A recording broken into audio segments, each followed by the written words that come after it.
Okay guys, so today I want to talk to you about how to set up electrical. The main thing I want to talk about, or the first thing, is recessed can lighting and how to set that up, because there's not very many good videos online about it. So first off, this is the first floor electrical plan that we submitted to the county to approve. So there have been a couple changes on this that you'll note in our actual building, basically the addition of a bedroom here. However, if you just shifted this kitchen over, pretty much all of it has stayed the same. Let's say right here is the wall for our bedroom. So that's where our kitchen cabinets are going to be. But the first thing I want to touch on is where to put your recessed can lights. So one thing that's not kind of shown in this drawing is that all of the recessed can lights we've installed, we've taken the time to make sure they're all in a line. We made sure that these three along the south wall are all in the line. These three along the west wall are in a line. Same thing with the ones along the north wall. And then finally along the east wall, they're all in a line, so that when you walk in, you don't have these modge podge of cans not being in the same place or not being equal distance apart, and it just kind of looks weird. So the one thing you want to think about in kitchens for can lights, or just in general, is how far from the wall you're going to have those lights. So if you have the lights real close, maybe a foot away from the wall, you're going to get a streak of light that comes down on that wall that you're going to notice. If you pop it out 2 foot, 2.5 foot, it's going to be more area lights and you're not going to have that streak along the wall. The other thing you want to think about is ceiling fans. If you have a ceiling fan in the middle of the room and you put your can light too close to the ceiling fan, you're going to see the shadow of the fan blades as they run in that can light, and it could give you a headache. It's going to make kind of a strobe effect on the ground and in the space. You should put the recessed can lights maybe about 2 to 3 feet. I would go with 3 just to be safe, away from your ceiling fans, and that also kind of depends on how much further your ceiling fan drops from the ceiling than your can.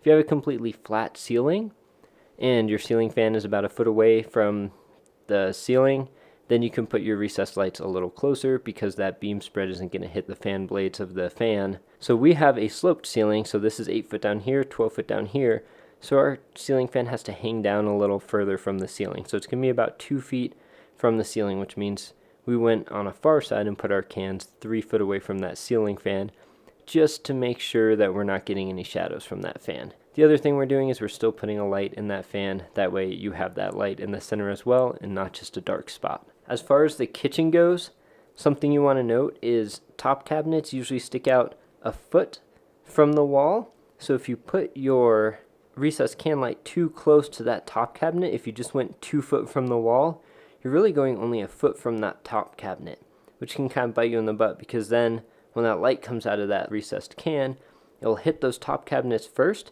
and you'll be left with a dark spot on your actual counter. If you have that shadow that will come down on your lower cabinets, you're going to have all your workspace in a dark area. You can kind of combat that by putting under cabinet lighting under the top cabinets, which will give you more direct area lighting and work lighting on those counters. But if you just put them back a little further from that top cabinet, you won't have any shadow problems there. So as you saw, we just looked over the actual plans for the electrical, and now we're at the house. So I'm going to show you what we talked about looks like up in the ceiling. What we have going on as far as the can lights is we have 3 lights, 2 can lights, and then 1 hanging that are dedicated to the kitchen circuit. So those come off a switch on the kitchen wall over there. You don't want them too close to the wall, because if your counter is going to come out 2 foot, you're going to have top cabinets that come out about a foot. If you get that can light too close to the wall, it will cast a shadow down that cabinet, and you won't be able to see on half of your counter because there'll be a shadow there. Since our ceiling is 12 foot instead of 8, we put these 3 foot out from the wall, and that should bypass our open shelving, not cast a shadow onto the counter where you're going to want to see because you're working. So these are all controlled with 1 switch. This hanging light's going to come down into this area where our table is going to be. As far as the living room goes, we did the same thing. We put our lights about 3 foot from the wall. We also have these extra 2 lights, one right there where you walk in from the hallway, and one directly centered over the door. We're also going to have a fan in the center which will also have a light on it. So those 6 lights will turn on from that switch and a switch over there. So as far as placing switches around, there's a couple things you want to keep in mind. One is when you walk into a space, so this is kind of functioning as a hallway right now because we have that bedroom right where this kitchen is, remember? And that blue line's a wall. When you walk into this space, you want to be able to turn on the hall lights, and then when you walk out of the space, you want to be able to turn them off. So we have a switch right here that controls the hall lights as well as right here. So we have a 3-way switch, so they can be controlled off of both sides. That way you can turn them on, get to the living room, and then turn the lights off again if you don't want them on. Same thing with our living room. Our living room, you can turn the lights on from here and turn the lights off from the back deck. Our kitchen you can only turn on and off from here, but our kitchen doesn't extend all the way to this wall, so it's more of a direct area right there that you're really seeing with the kitchen. Another thing you want to keep in mind is if you have stairs in your house, you need a 3-way switch at least, or if you have more than 2 levels, maybe a 4-way switch. You need to be able to turn the lights on the stairs on one level and then turn them off on another level, or vice versa.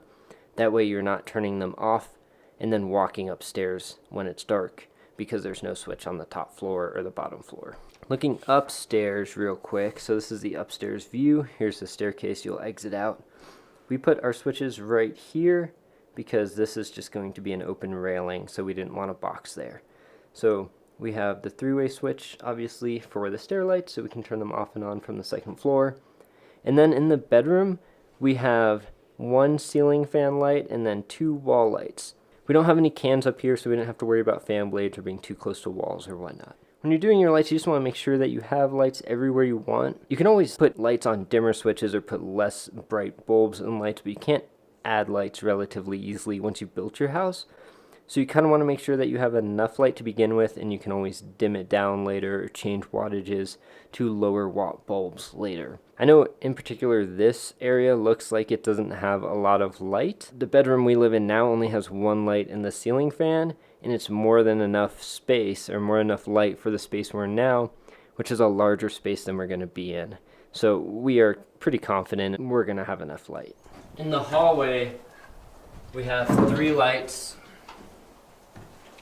1 directly in front of the door when you walk in, and then 3 all the way down. We also have 2 lights in the mudroom area, and all of these lights will be on a 3-way switch again. So all of these lights will turn on right when you walk inside the door, and then you'll be able to turn them off when you get down here. In the bedroom, we just have a simple light and fan combo. In the bathroom, we have 2 lights. We have 1 that will be directly over the tub shower, so this will get a light that is okay for wet conditions.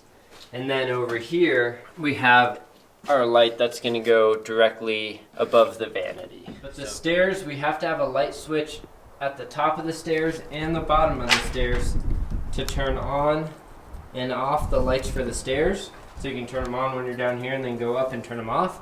These wall sconces, we have 2 on the 1st level, and then we're going to have 2 on the top level. And that should provide us with enough light going up and down for the stairs.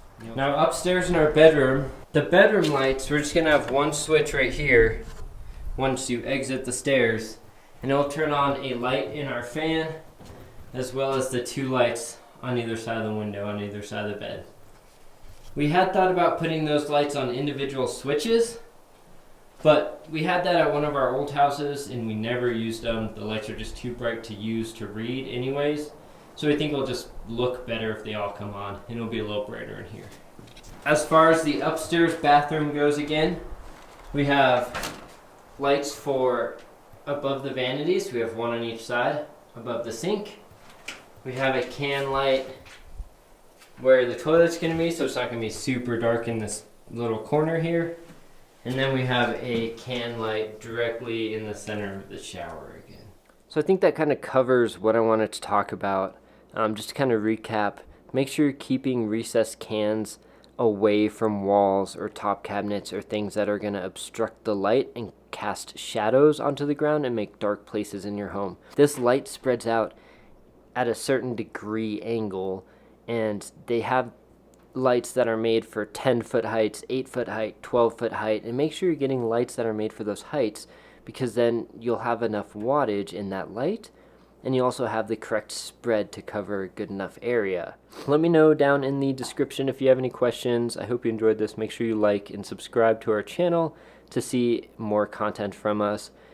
We have a lot of stuff coming up that I'm really excited about. The house is really moving along and starting to look finished, which is fantastic. So like I said, make sure you're subscribing, liking, and leave any questions in the comments.